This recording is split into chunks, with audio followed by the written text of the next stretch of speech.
विवाह जीवन का सबसे पवित्र बंधन है। ये कोई समझौता नहीं, न ही किसी प्रकार का सौदा है। ये आत्मा की पुकार है, जहाँ दो जीवन, दो परिवार और दो आत्माएं मिलकर एक नया संसार रचते हैं। परंतु इस नए सफर में कदम रखने से पहले आत्ममंथन आवश्यक है। हर युवक युवती को यह पूछना चाहिए, क्या मैं सच में तैयार हूं?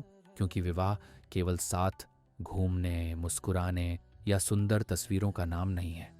ये उस तपस्या का आरंभ है जहां दो इंसान मिलकर जिम्मेदारियां बांटते हैं, दुख सुख का भार उठाते हैं और आने वाली पीढ़ियों के लिए आधार बनते हैं।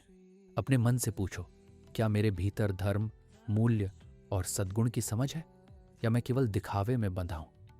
क्या मैं अपने जीवन साथी के माता पिता को उतना ही सम्मान दूंगा जितना अपने को देता हूं? जब परिस्थितियां कठिन होंगी तो क्या मैं उसका सहारा बन पाऊंगा, या स्वार्थ में डूबकर दूरी बना लूंगा? क्या मैं जीवन साथी के सपनों को भी अपने सपनों जितना महत्व दूंगा? गृहस्थ जीवन का असली सौंदर्य तब है जब पति पत्नी केवल प्रेमी ही नहीं बल्कि मित्र भी हों। वे एक दूसरे के साथी हों, एक दूसरे से सीखें और आवश्यकता पड़ने पर एक दूसरे के गुरु बन जाएं। याद रखो, प्रेम दिख सकता है पर स्थिरता केवल आचरण से मिलती है। शब्द कभी कभी छल कर सकते हैं पर अंतरात्मा की आवाज कभी नहीं। इसलिए विवाह से पहले केवल वादों पर विश्वास मत करो। शांत होकर, मौन में बैठकर प्रभु से मार्गदर्शन मांगो। यदि मन साफ है, नीयत शुद्ध है और उद्देश्य जीवन को संवारना है, तभी विवाह सुखमय और दिव्य होगा। वरना यही पवित्र बंधन कल का सबसे बड़ा पछतावा बन सकता है। गृहस्थी कोई बोझ नहीं बल्कि तपस्या है, और तपस्या तभी सफल होती है जब भीतर दृढ़ता, समर्पण और सच्चाई हो। तो हर युवक युवती यह समझ ले, विवाह से पहले आत्म साक्षात्कार आवश्यक है। ये निर्णय सिर्फ दो लोगों का नहीं बल्कि दो वंशों और आने वाली पीढ़ियों का होता है। सही जीवन साथी चुनना सिर्फ प्रेम नहीं, जिम्मेदारी है। कदम सोच समझकर बढ़ाओ ताकि गृहस्थ जीवन सिर्फ बंधन न होकर सच्ची संजीवनी बन जाए।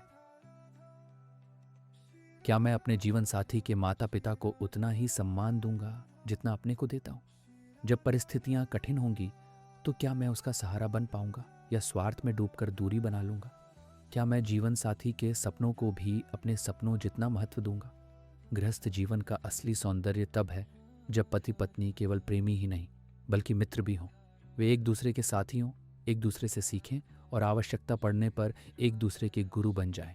याद रखो, प्रेम दिख सकता है पर स्थिरता केवल आचरण से मिलती है।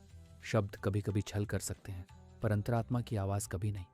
इसलिए विवाह से पहले केवल वादों पर विश्वास मत करो। शांत होकर, मौन में बैठकर प्रभु से मार्गदर्शन मांगो। यदि मन साफ है, नीयत शुद्ध है और उद्देश्य जीवन को संवारना है, तभी विवाह सुखमय